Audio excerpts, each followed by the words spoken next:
October 1st, 2013. San Francisco Public Library. A 29-year-old sits at a corner table, typing on his laptop. Headphones on. Focused. He looks like any other millennial working remotely. Jeans. T-shirt. Glasses. What he's actually doing is running a billion-dollar drug empire. On his screen, the Silk Road. A website that exists in the dark web. Completely anonymous. Completely encrypted. At that exact moment, 4,000 drug dealers are selling their products. 100,000 buyers are browsing. Bitcoin is flowing. Transactions are happening. Cocaine. Heroin. LSD. Fake IDs. Hacking tools. All delivered by mail. Rated and reviewed like Amazon products, and he, the man in the library, is the one who built it all. His username, Dread Pirate Roberts. After the character from The Princess Bride who passes his identity to successors, his real name, Ross Ulbricht, suddenly, a fight breaks out behind him. Two people arguing. Shouting. Ross turns to look. Just for a second, in that second, FBI agents swarm. They grab his laptop. Pin him down. The laptop is still open. Still logged in. Still showing everything. "I want to speak to my attorney," Ross says. Those are his only words. By the time his lawyer arrives, the FBI has downloaded his entire hard drive. Private messages. Bitcoin wallets. A journal where he documented everything, his website. His philosophy. His mistakes. His crimes, and his alleged attempts to hire hitmen to murder people who threatened his empire. But here's where it gets complicated, those murder-for-hire plots. All fake. Scams. No one actually died. The hitmen were con artists or undercover agents. The victims never existed, but the judge allowed that evidence in his trial anyway. Ross Ulbricht was sentenced to life in prison. Without parole. Plus 40 years, for running a website. Today, he's 40 years old. He's been in prison for over 11 years. He'll die there. Was justice served? Or is this one of the greatest miscarriages of justice in the internet age? That's what we're here to investigate. Welcome to Case Unknown, where we investigate the crimes that changed nations, the cases that exposed hidden evils, and the stories that demand to be told. I'm your guide through the darkest chapters of true crime. In our last 2 episodes, we saw how technology catches criminals. The Nth Room.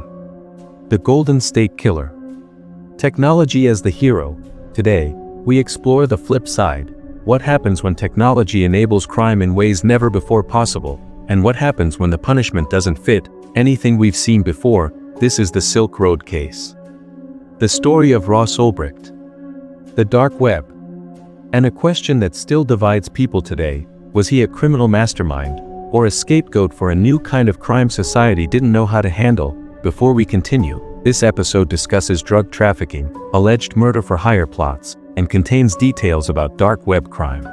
We'll explore the moral complexities without glorifying illegal activity. This case remains highly controversial. To understand the Silk Road, you have to understand Ross Ulbricht.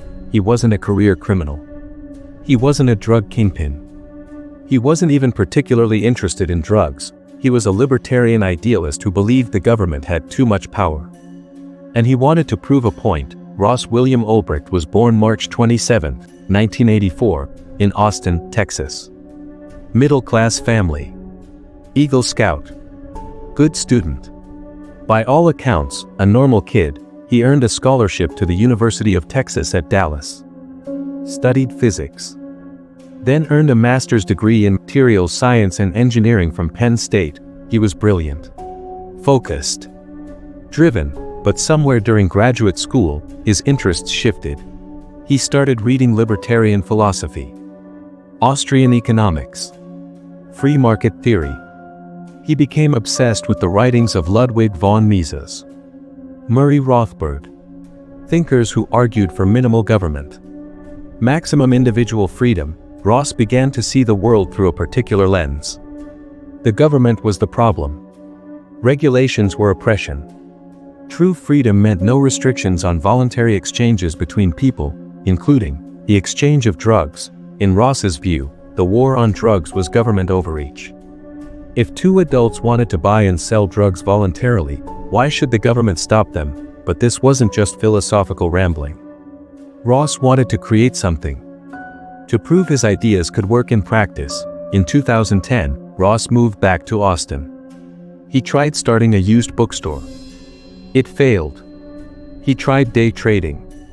He wasn't good at it. He was drifting, uncertain about his future, and then he had an idea.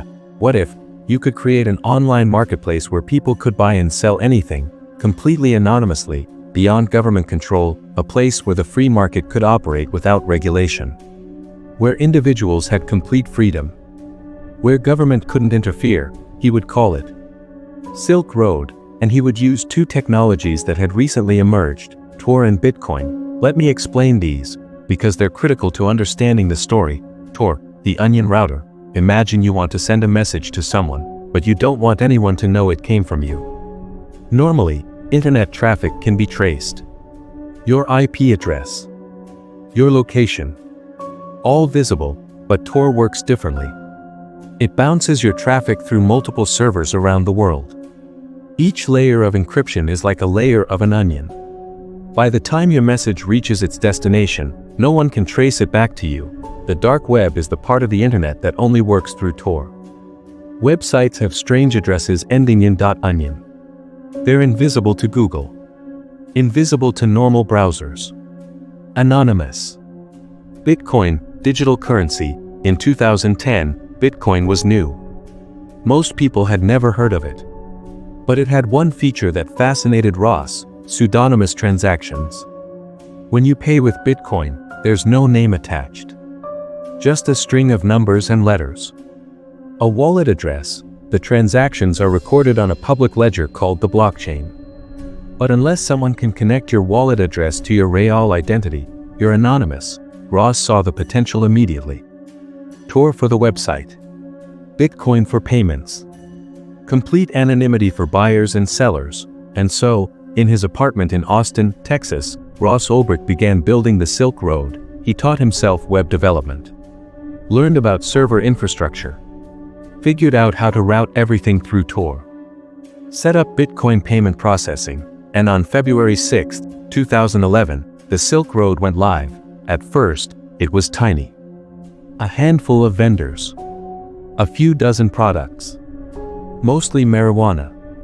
Some psychedelics. Ross created the username Dread Pirate Roberts, a reference to the Princess Bride, a character whose identity is passed down, a symbol. He wasn't just building a marketplace. He was starting what he believed was a revolution. He wrote about his vision. Silk Road is about something much bigger than thumbing your nose at the man and getting your drugs anyway. It's about taking back our liberty. The site had rules. Strict rules. No child pornography. No stolen credit cards. No weapons. No services designed to harm others, only voluntary exchanges. Drugs, yes. Fake IDs, yes. But nothing that directly harmed innocent people. Ross built an escrow system. Buyers would send Bitcoin to Silk Road. The money was held until the buyer confirmed they received their product. Then it was released to the seller. If there was a dispute, Ross would mediate. Like eBay, but for drugs, users could leave reviews, rate vendors, report scammers, and it worked. Word spread. On Reddit, on libertarian forums, on drug culture websites. Bitcoin, digital currency. In 2010, Bitcoin was new. Most people had never heard of it. But it had one feature that fascinated Ross: pseudonymous transactions. When you pay with Bitcoin, there's no name attached. Just a string of numbers and letters. A wallet address. The transactions are recorded on a public ledger called the blockchain. But unless someone can connect your wallet address to your real identity, you're anonymous. Ross saw the potential immediately. Tor for the website. Bitcoin for payments. Complete anonymity for buyers and sellers. And so, in his apartment in Austin, Texas, Ross Ulbricht began building the Silk Road. He taught himself web development, learned about server infrastructure, figured out how to route everything through Tor, set up Bitcoin payment processing, and on February 6, 2011, the Silk Road went live. At first, it was tiny. A handful of vendors. A few dozen products. Mostly marijuana. Some psychedelics. Ross created the username Dread Pirate Roberts, a reference to the Princess Bride. A character whose identity is passed down. A symbol. He wasn't just building a marketplace. He was starting what he believed was a revolution. He wrote about his vision. Silk Road is about something much bigger than thumbing your nose at the man and getting your drugs anyway. It's about taking back our liberty. The site had rules. Strict rules. No child pornography. No stolen credit cards. No weapons. No services designed to harm others, only voluntary exchanges. Drugs, yes. Fake IDs, yes. But nothing that directly harmed innocent people. Ross built an escrow system. Buyers would send Bitcoin to Silk Road. The money was held until the buyer confirmed they received their product. Then it was released to the seller. If there was a dispute, Ross would mediate. Like eBay, but for drugs, users could leave reviews, rate vendors, report scammers, and it worked. Word spread. On Reddit, on libertarian forums, on drug culture websites. By mid-2011, the Silk Road had hundreds of vendors, thousands of users, and it was growing exponentially. Ross watched in amazement. His experiment was working. People were using it. The free market was functioning. No government needed, but he had no idea what he'd actually unleashed. By 2012, the Silk Road was no longer a small experiment. It was a phenomenon. Over 100,000 registered users. Nearly 4,000 vendors. Tens of thousands of transactions every week. You could buy almost any drug imaginable. Marijuana. Cocaine. Heroin. MDMA. LSD. Prescription pills. Research chemicals. Prices were competitive. Often cheaper than street prices because there was no middleman. The reviews kept vendors honest. If you sold bad product, your reputation was destroyed. Packages arrived in the mail. Discreet packaging. Vacuum sealed. Often disguised as books or electronics. Buyers loved it. It was safer than buying on the street. No violence. No sketchy dealers. No risk of robbery or arrest during a transaction. The drugs were often higher quality because vendors with good reviews got more business. Ross took a commission on every sale. Between 8 and 15% depending on the vendor, and the money was pouring in. By conservative estimates, the Silk Road facilitated $1.2 billion in sales during its 2.5-year operation. Ross's cut? Approximately $80 million, all in Bitcoin, but Ross didn't see himself as a drug dealer. He saw himself as a platform operator. A service provider. He wasn't selling drugs. He was providing a place for others to do so. In his mind, it was no different than eBay or Amazon. They don't sell products. They connect buyers and sellers, and his users. They weren't criminals. They were free individuals making voluntary choices about what to put in their own bodies. This was his core belief. And he defended it passionately in the site's forums. Our basic rules are to treat others as you would wish to be treated and don't do anything to hurt or defraud someone else, he wrote. We are not evil. We are not criminals.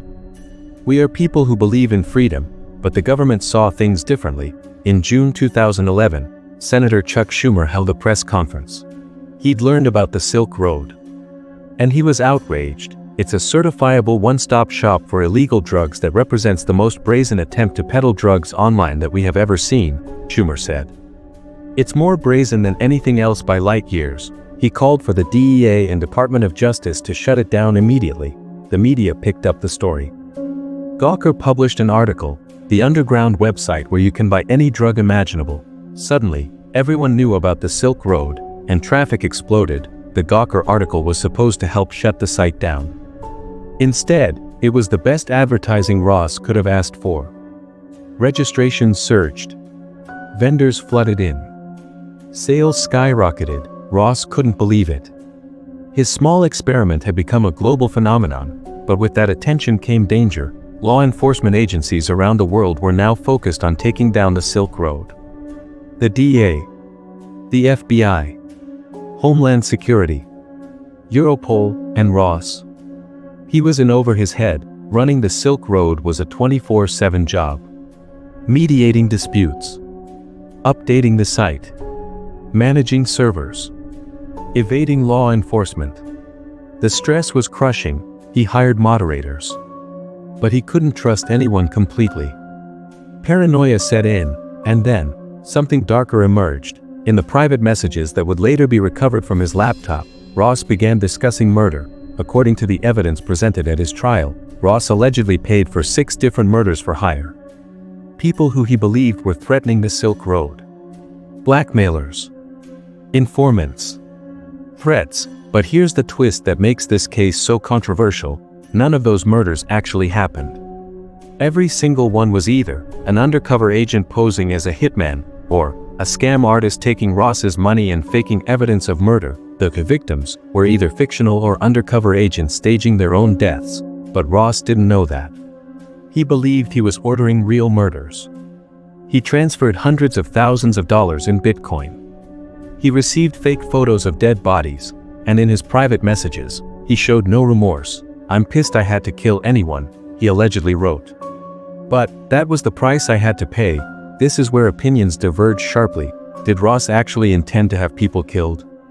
The evidence suggests yes. He sent money. He asked for proof. He continued operating the site afterward, but was this evidence obtained legally? Should it have been admissible? Should he be punished for crimes that never actually occurred? And here's the most controversial part. Ross was never charged with murder for hire. The charges were dropped. The evidence was deemed insufficient for criminal prosecution, but the judge allowed prosecutors to present that evidence during his trial anyway. To establish his character. To show the jury who Ross really was, Ross's defense attorneys argued this was prejudicial. That the jury convicted him based on crimes he wasn't even charged with, but the judge disagreed. And the evidence stayed in, while Ross was building his empire. Law enforcement was closing in, but catching him was harder than anyone expected. The Silk Road was designed to be uncatchable. Every connection ran through Tor. Every transaction used Bitcoin. Ross used VPNs. He never logged in from the same location twice. He was careful. Methodical. He'd studied operational security extensively, but he made mistakes. Small ones. The kind that seem insignificant at the time. The investigation had multiple prongs. The FBI's cyber division was trying to locate the Silk Road servers. Where were they physically located? If they could find the servers, they could shut down the site. The DEA was trying to infiltrate the site. Become trusted vendors. Get close to Dread Pirate Roberts and the IRS. They were following the money. IRS Special Agent Gary Alford took a different approach. He wasn't focused on the Tor network or infiltration. He was tracking Bitcoin. Bitcoin transactions are recorded on a public blockchain. Every transaction. Forever. Yes, the addresses are just strings of numbers. But if you can identify just one address, if you can link it to a real person, you can trace every transaction that person ever made. Alford started with the Silk Road's known Bitcoin addresses. Where did the money flow? Which exchanges did it pass through? Slowly, meticulously, he built a financial map. Meanwhile, FBI Special Agent Chris Tarbell was working on finding the servers. Tarbell was a cyber investigator. Expert in network forensics. He studied the Silk Road's architecture. Looked for vulnerabilities, and he found one. When the Silk Road server had to communicate with the outside world, to send confirmation emails, to process certain transactions, there was a brief moment when its real IP address was visible, a tiny leak in the onion layers. Tarbell found it and traced it to a server in Iceland. In June 2013, the FBI secretly imaged the Silk Road server. They copied everything. Every transaction. Every message. Every file, they now had evidence. Massive amounts of evidence.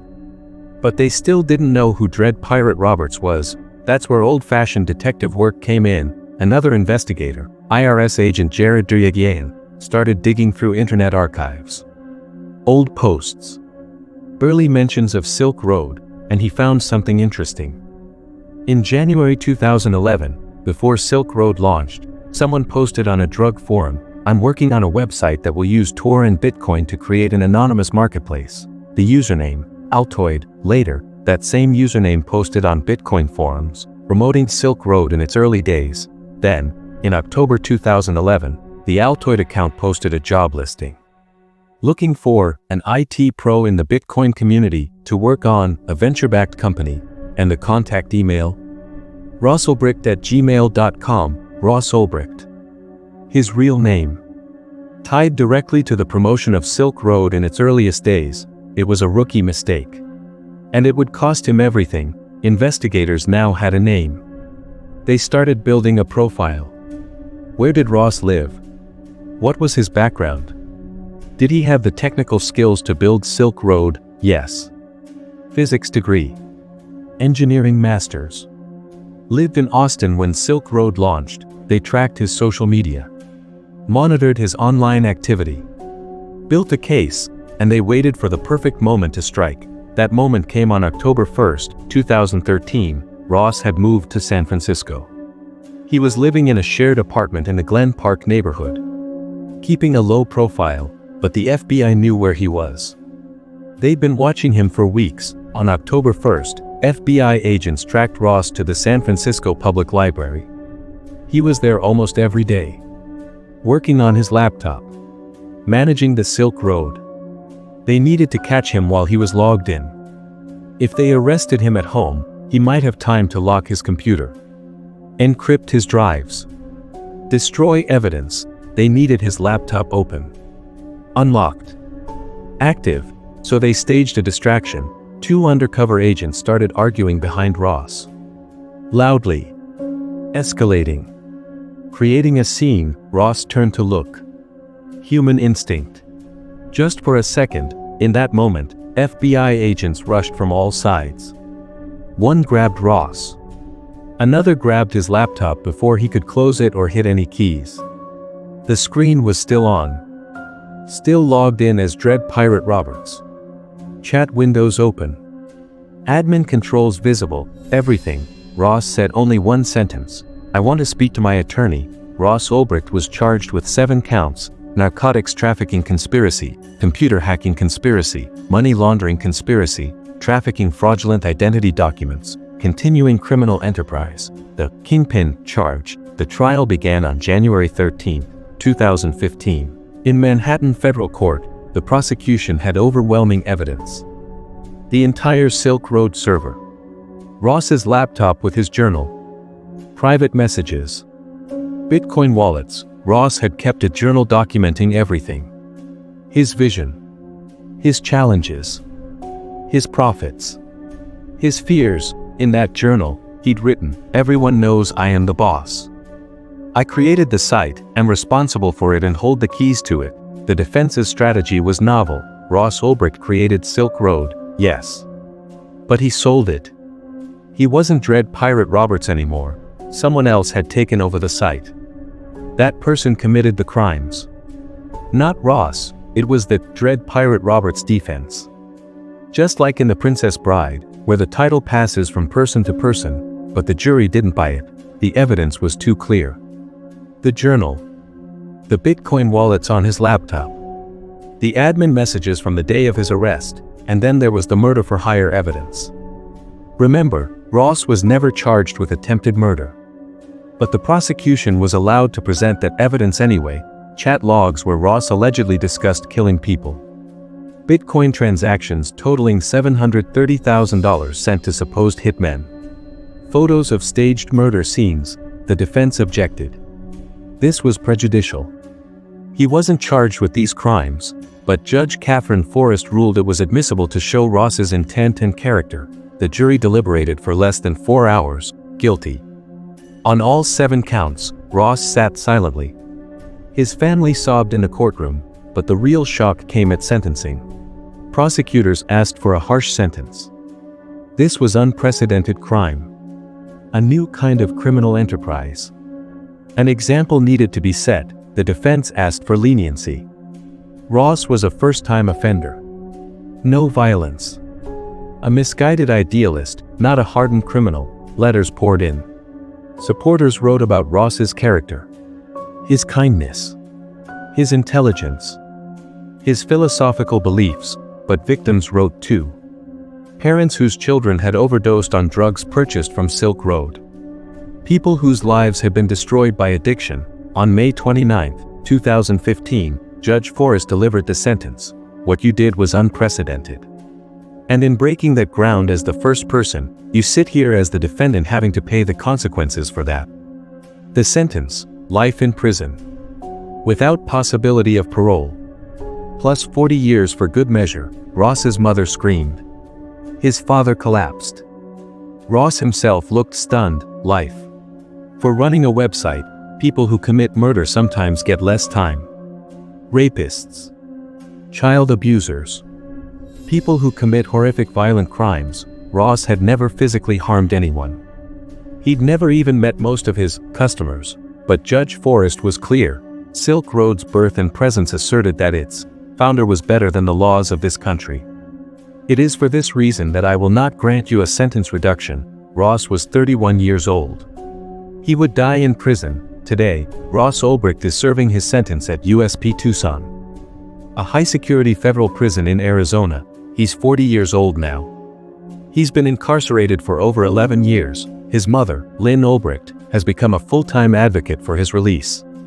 She's traveled the country, spoken at events, lobbied politicians. The Free Ross movement has gathered over 500,000 signatures on various petitions. Supporters argue his sentence is disproportionate. He never killed anyone. The murder-for-hire plots were scams. He was punished for beliefs, not actions. The evidence was obtained through questionable means. He's a political prisoner. Even the judge who denied his appeal wrote a dissent calling the sentence unreasonable. Multiple appeals have been filed. All denied. In 2020, President Trump was reportedly considering a pardon. He didn't grant it. In 2022, Ross's lawyers filed another appeal. Denied, but the debate continues. Because the Silk Road case raises questions that go beyond one man. Question 1. Is running a platform the same as committing the crimes that happen on it? Facebook hosts illegal activity. Drug deals are arranged on Instagram. Criminals use Gmail. Should Mark Zuckerberg be sentenced to life? The difference, prosecutors argue, is intent. Ross specifically created Silk Road for illegal transactions. It wasn't incidental. It was the purpose, but Ross's defenders counter. He created a platform. What people did with it was their choice.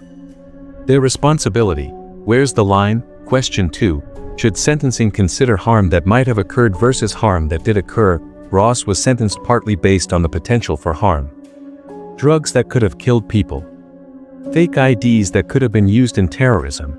But we don't usually punish people for what might happen. We punish them for what did happen. Should Ross bear responsibility for every overdose death connected to drugs sold on Silk Road? Even if he never met those people.